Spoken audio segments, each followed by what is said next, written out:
Hi guys, Penny Rose Journals, how you doing? Okay, well somebody gifted me this little box. It's a little perfume box and it was just sitting on my desk and I hadn't put it away and I thought what a cute cover of a book this little picture would make. And I thought, well, I could just do my normal thing and just make a journal out of this box, but I thought I don't like the shape of the box for a journal. And I also don't want to obscure too much of the little image on the front. If I made the spine right there next to it,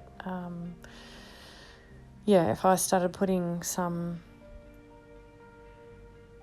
fabric down the spine, I would start obscuring the image. So, I thought, well, I'd still like to make a journal out of it, so I have to make a plan. So I did.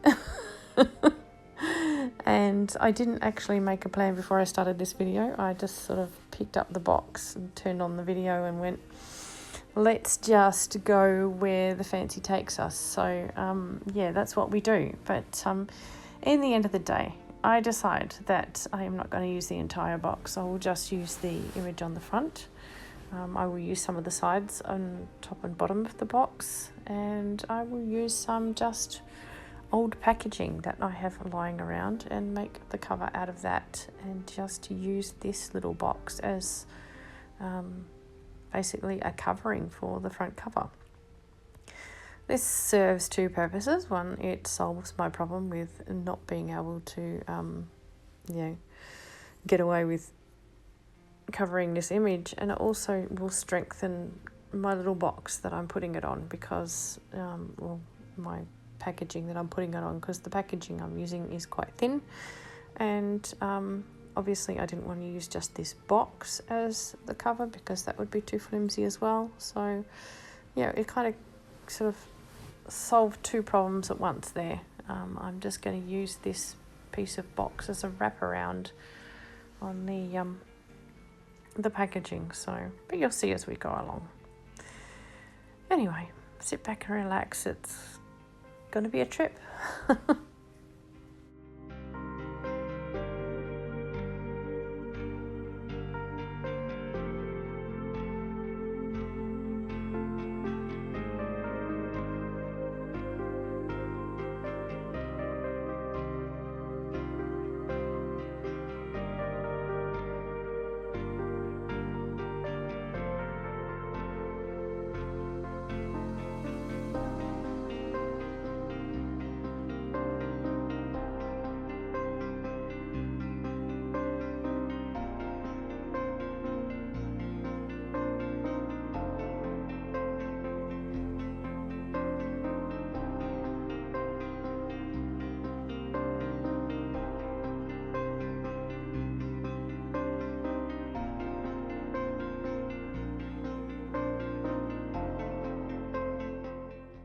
This is also as close as you will ever get to seeing me measuring anything.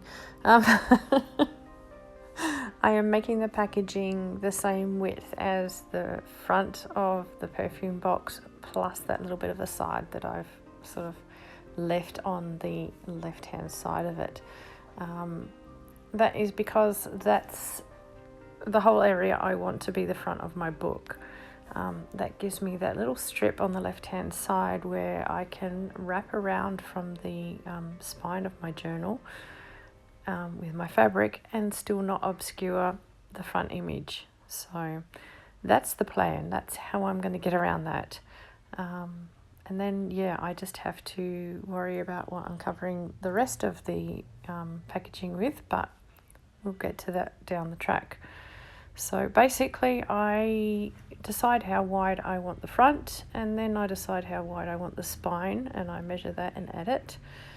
And then I duplicate the size of the front cover to the back and add that to the end, and cut it to size. And it actually works out, which for me is kind of epic.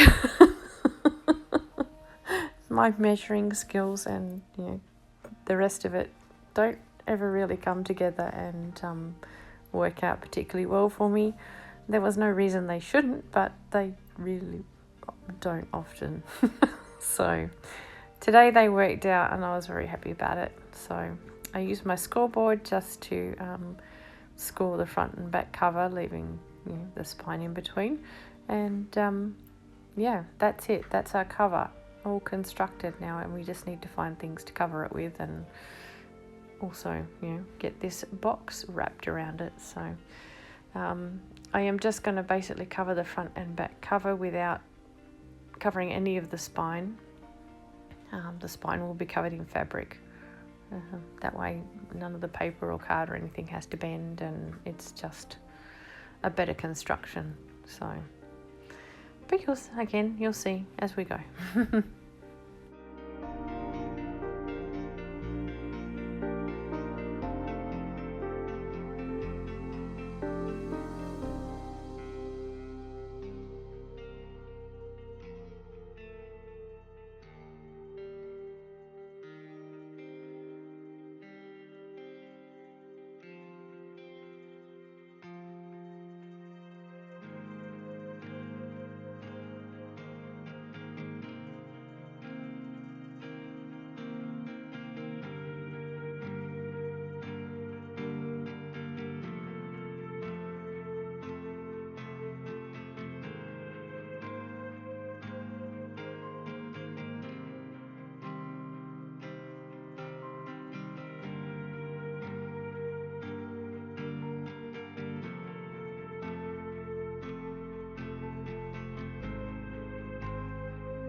Now, because this is a fancy little front cover, I need to find something just as nice to put on the back.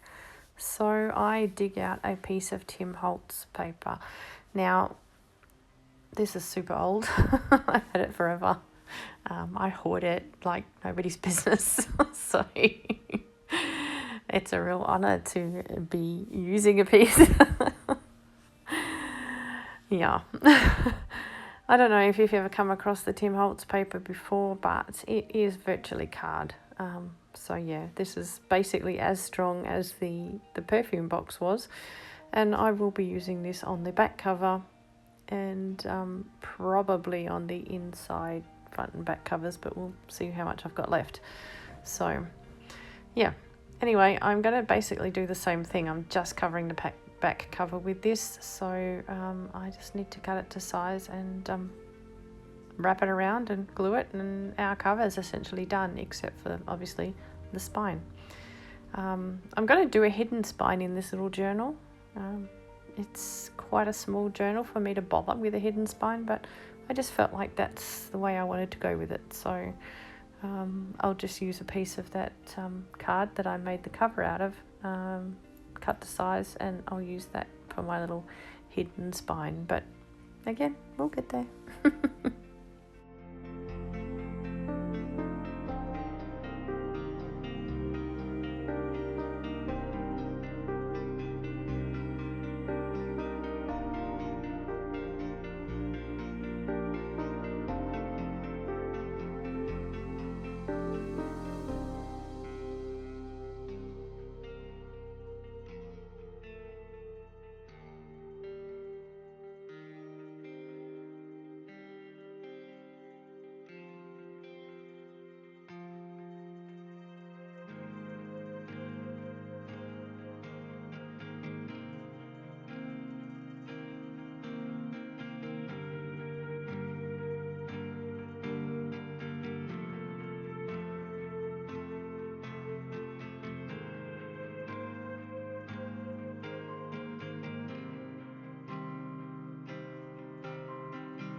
Now, in keeping with the sort of decorativeness, if you like, is that a word?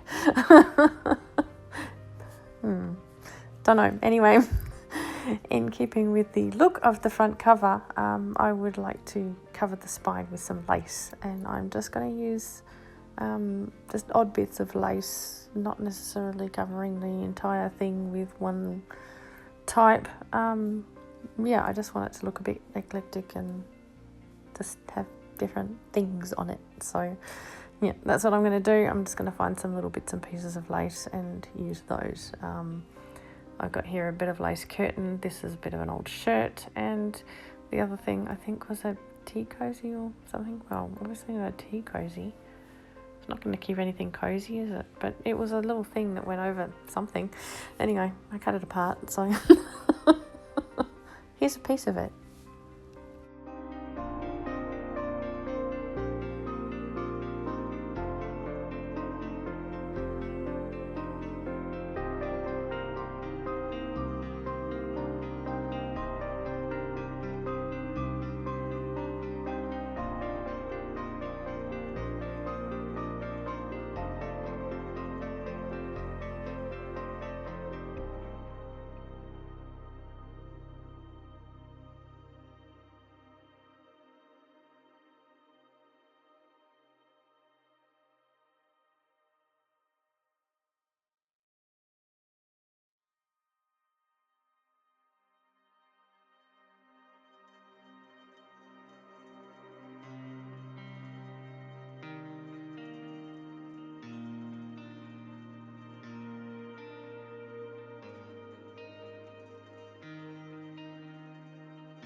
I just sort of trim off a bit of this lace curtain because it was obscuring a bit too much of the front cover for my liking. So quick trim for that, and then we will stick on the other little bits and pieces that we have and see what it looks like.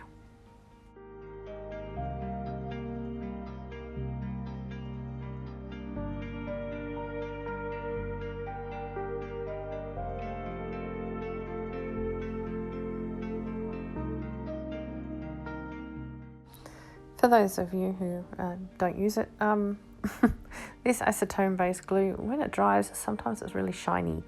I don't want that showing through, so I am trying my best to hide it behind bits of lace, which is not so hard with this piece, but when it comes to that tea cozy sort of thing, there's not a lot of area for me to hide it under, but I do manage.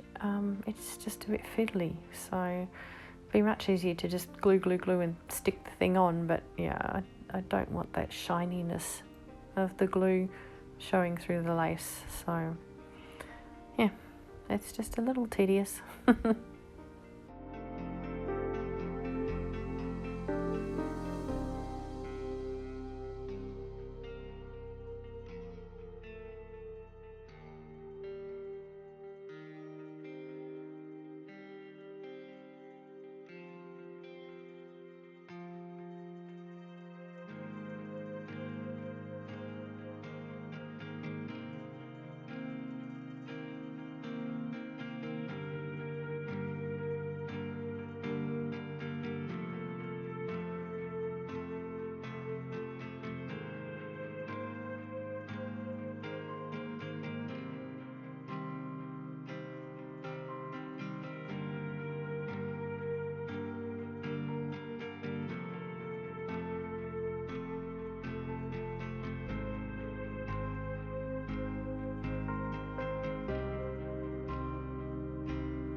Okay, well, it's time to start thinking about some pages. So I'm going to go and grab a few bits of paper.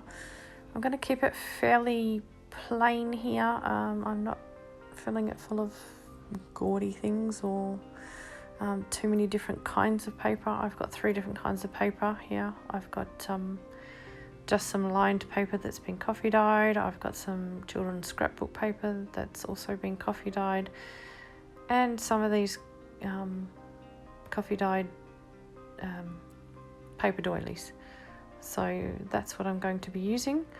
Yeah, I'm just going to cut them to size and make 3 signatures out of them, 3 signatures of 10 pages each. So I will do that and get them sewn in, and yeah, then we can glue our signature block into our book and we're virtually done. So there's going to be a lot of tearing of pages to size.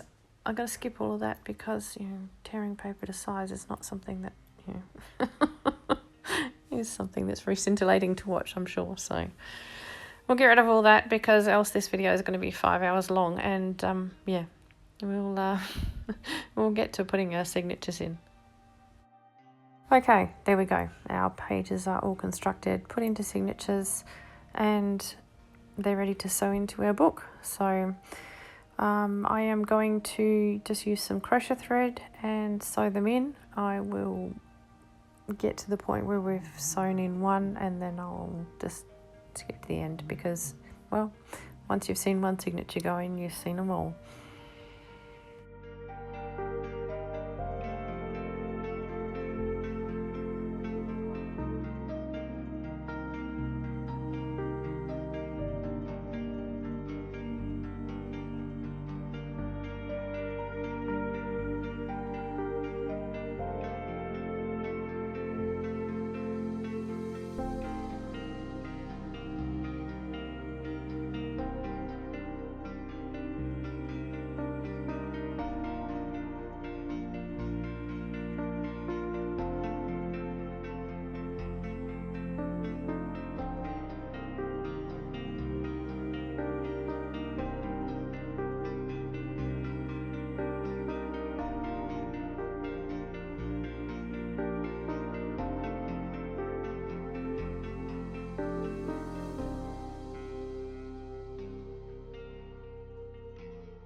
Okay, there we have it, a cute little signature block done.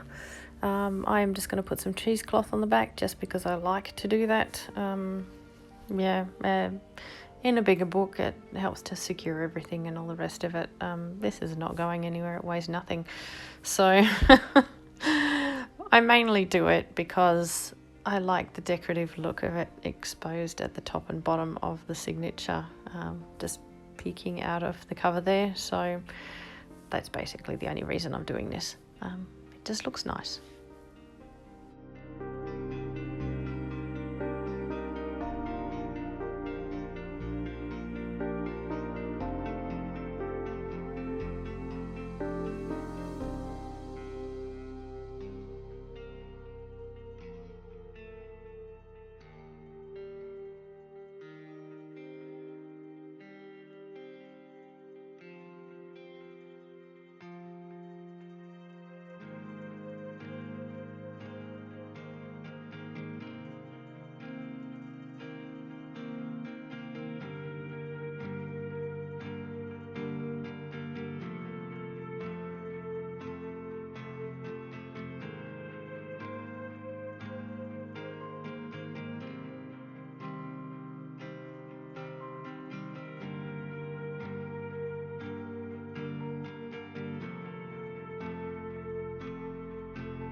It's at this point that I think I would like to have a way to tie this book shut.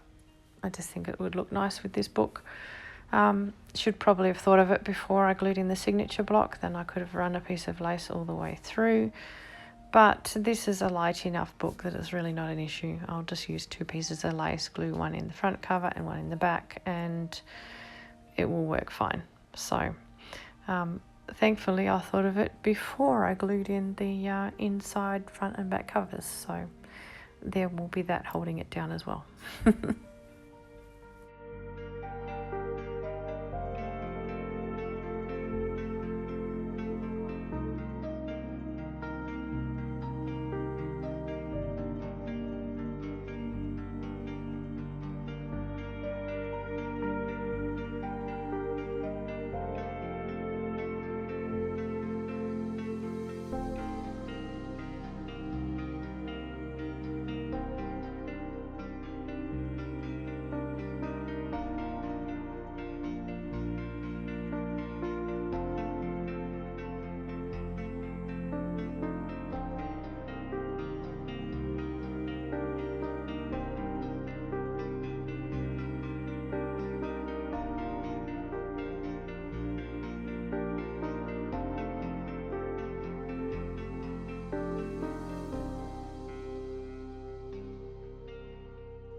Okay, I am just going to tuck this tiny little book page, this old receipt and a couple of bits of handmade stamped ephemera, and just tuck them in this little back pocket, and we're done.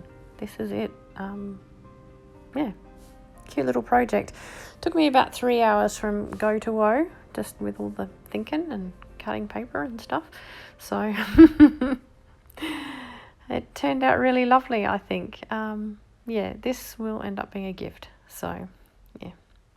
Anyway, guys, I hope you enjoyed this little project. I did. It was fun to do and turned out really, really lovely. So, thanks for spending time with me today. I appreciate your company, as I always do. I'll see you again tomorrow. Bye.